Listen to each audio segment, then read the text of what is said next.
was probably true. I think it is less about self-deception. I think it is more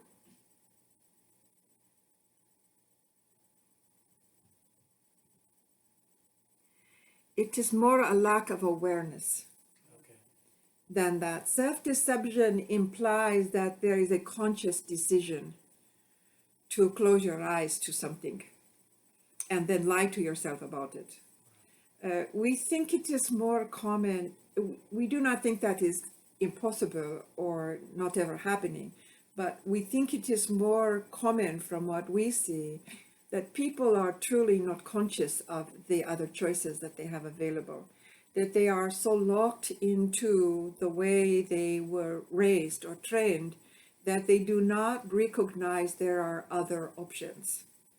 And your field of energy that you bring forward every time you pray, every time you meet someone on the street, every time you go to a store, every time you have contact with other people, it is your field of energy that then holds a possibility of something different from what they believe is the only availability.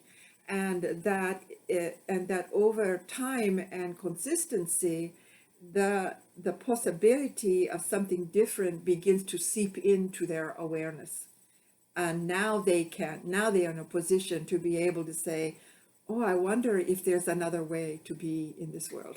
Make a more informed choice. Well, just to begin to search other possibilities of how to live in the world, instead of to be limited to what it is you were trained to be in the world.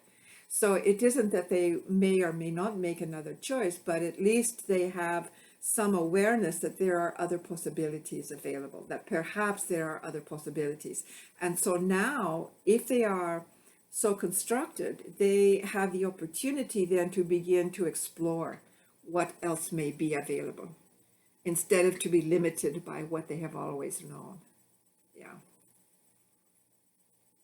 And we think this is a very important role that each of you plays, and all of those that are in your community, even though they are not here this evening. And we think that these are more important roles than almost anything else. And they are roles which are very effective on a one-to-one basis, because they are not yet in a position where very large groups of people can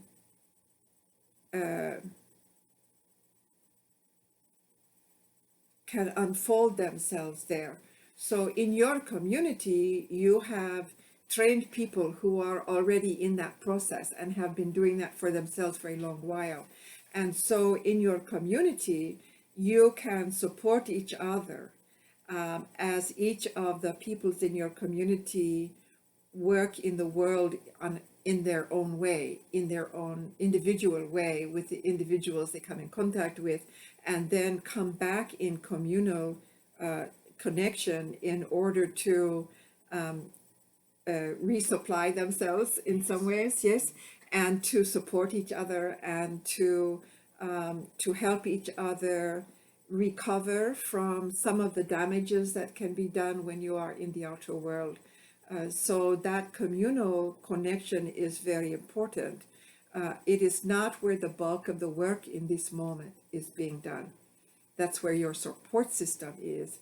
And the individuals are really doing the real groundwork of what needs to be done to make this transformation continue